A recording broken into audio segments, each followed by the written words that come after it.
Welcome back, everybody. Historic day in sports for sure in the National Hockey League. Game 7 tonight, and we're going live there now. Sunrise, Florida. Julie Stewart-Binks joining us. JSB, thanks for the time. She's back in her hotel room. I appreciate it. So who are you working for tonight? The National Hockey League? What's got you down in South Florida, gal? Well, it is great to be here, Rod. Thank you for having me. I literally just ran in here right now because, as you mentioned, I was just over watching the Oilers practice, and I'm here working with the Mark Messier's company, Game 7. And it's pretty appropriate right now. Game 7, Mark Messier was part of the last Oilers team to hoist the cup. And it is... it's a great feeling to be kind of a part of all this and see just the emotion of the fans and the players and, all the different intricacies of I don't know how to describe it, but it really is the emotions and how everything is so elevated at this point. Like, you have goosebumps as a hockey fan. I interviewed a ton of fans at the bar last night, which was, a great task, as you, I'm sure, are aware of. And the Oilers fans were off the charts excited, and just, you could feel almost like the weight of an entire country with them, and like that belief and the whole Ted Lasso believe sign and all that. But everyone was just having a great time. And I know I'm like really answering a lot of questions in this one first question, Rod, but talking with the Panthers fans, they felt like Leafs fans, honestly. You could have literally inserted a Leafs fan as the Panthers fan, because a bunch of them were just like, I don't even want to watch the game on Monday night, because they are just in complete shock about what's happened. They are stressing out. You can kind of feel that from most of the Florida fans here. My Uber driver now is just like, I don't know what's gone on. He's like, I'm shocked. And I was like, well, I can give you some stats, about what's happened, kind of really. But he's like, I don't think they have any confidence. I'm like, that's definitely something that you can feel, especially when the best goaltender, arguably, in the playoffs in a lot of situations. I mean, Igor was obviously very good, and Stuart Skinner's been incredible. But they've solved Bobrovsky, and they've been able to use their speed, and their special teams have been great. And it feels like it's the Oilers' time. Wow. Okay. Well, you landed the plane on a really. There you go. I was going to ask the vibe. You've rolled it all into one. No. You answered it all. It was fantastic. I don't really know what to ask you now, other than what was the deal on your Lyft driver yesterday, the guy with the Canada hat. You got to tell me about that. Oh my gosh, that was so wonderful. When I saw him, I was like, I know what you're doing, because you're picking up people from the airport, probably, or taking people around that probably don't live here, meaning they are likely Oilers fans or fans of Canada. But then I was thinking, why doesn't he have an Oilers hat on if he was supporting that? And he said he didn't find an Oilers hat in South Florida, which I very much understand. So I think it's a great move by him, supporting Canada. I think in many ways, great country. And then also just, you never know who's going to sit in that car and be from Edmonton and potentially tip you well. It's business. It's business. By the way, Mandy in Edmonton writes in and she says, now Julie is the real deal, smart and beautiful. And I can vouch that she is indeed the real deal. So there you go, JSB. So you talk about the vibe Mandy. in town. I'll send you some money for that. What was the vibe in the rink this morning? You said you saw the Oilers practice. What about, did you see the Panthers skate, or what's up there? No, Panthers were at their practice facility, and then, which felt, mostly you would have both teams at the same facility on the day of game, at least like in what I've covered. Panthers might be different with that. So it was just the Oilers there. And I thought someone was just going to walk in. There was just the Oilers there. And so I don't know how the Panthers necessarily felt, but everyone with the Oilers felt, I mean, it was optional. Connor McDavid was on the ice. Stuart Skinner was on the ice. I followed Connor McDavid walking out. Like, I was just filming him. I had to run real fast because he was definitely not wanting to be videoed. But I've been working really hard, so I was able to get him. But they They all seem to just really, I don't know, pure excitement and joy about being in the situation. And I think like there's a lot of gravity around being in this situation, and then adding in the whole the Canadian aspect of it, and you know, there are some fan bases that aren't happy in Canada that the Oilers are here.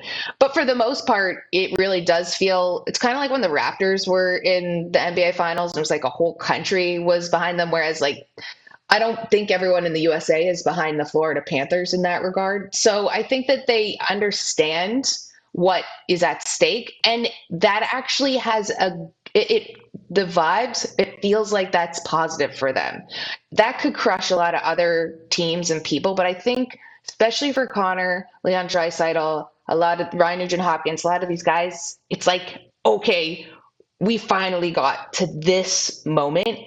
Now we have a chance to do what we've been trying to do for so long, and having all this, you know, sometimes the negativity around the Oilers with all their first round picks and all that kind of stuff. It's like, we're here. Let's just send it home, you know, tap it in, send that ball home, and get that cup hoisted over your head. Wayne in Victoria, BC says, what a great answer, Julie. You are so knowledgeable. So there you go. And that's the thing. Thank you, JSB. Wayne. You and I go back a long ways, so you know that you can say whatever you want on this program. You'll always. I know that you're legit, and I know that you know the game. You played hockey, so let me ask you this: tonight in a one-game showdown, is it just a hockey game, and the normal things will decide the game, or is there more to it in terms of it's Game 7 of the Stanley Cup? Is it a bigger deal than just a hockey game? Like, what do you think? Well, first, Rod, I still play hockey. In New York. Oh, I play in a nice. men's league, but I got a concussion, so I stopped for a bit. Oh, no. Secondly, I don't think, I know Paul Maurice was saying, you know, it's one game, it's like it's just energy, everything goes out the window, but oddly enough, this series has been like the momentum has continued through the games, minus that game 3 to game 4. You know, they always say momentum doesn't shift game to game, it just shifts within games. But it feels like everything is in Edmonton's favor. But that being said, if Florida scores first, I feel like all of that could just go instantly away. And they could, right? But I feel as though once you know okay, this is a great thing that I keep whenever I have imposter syndrome or anything like that. It's a quote from Harry Potter. It's like, he's like, I know I could do it because I've done it before. So once you know that you've done something, you're like, well, why would I be nervous? Why would I be scared? We've beaten Bobrovsky. We know we can score on the power play. We know our big guys can step up. We know that we have depth scoring. And I think that like just all that kind of energy, there's so many fans down here too. The Elbow Room, which is an incredible bar, is a Panthers bar, it says outside. It was all Oilers fans last night. And I mean like banana sandwich, crazy Oilers fans that were down here. And I was thinking, like, just everyone decided didn't matter how much it cost. As soon as they won, they're like, we're going down there. And they should. Like, that's the stuff you save your money for, is like moments like this. So I think it is bigger than one game. You can't forget the past that quickly. I know you can try, but the rest, it's in there. They're going to have to forget it. The Panthers are going to have to forget it. And by the way, I've seen the photos from the Elbow Room right at the corner of Los Alamos Boulevard and the A1A. I'm like, I don't want to be there. There was a time in my life I would have wanted to be there. I'm glad I'm not there. JSB can handle it from here on in. It's very evident, by the way, who you're cheering for. So everything you just said, I'll flip it on the Oilers side. I'm not cheering for anybody. I'm cheering for I usually would cheer for no overtime. However, I would love to see Game 7 Stanley Cup Final overtime. Well, you've reported that the vibe is all Oilers, and you've, I think, picked the Oilers. But for the Panthers, they got to forget the past. And they got to say, we beat these guys 3 straight games. Bob needs to say, all I got to do is stop the puck. They got to be saying all the same things you just said, but from a Florida perspective. So, and listen, Paul Maurice you have fun will tonight. Do that. Well, he's going to try. Yeah. I mean, why do you think this series got this far? We'll end it on this. How do you think it got into this position. They were up 3-0, Julie. They shouldn't even be playing now. It should be over, in my mind.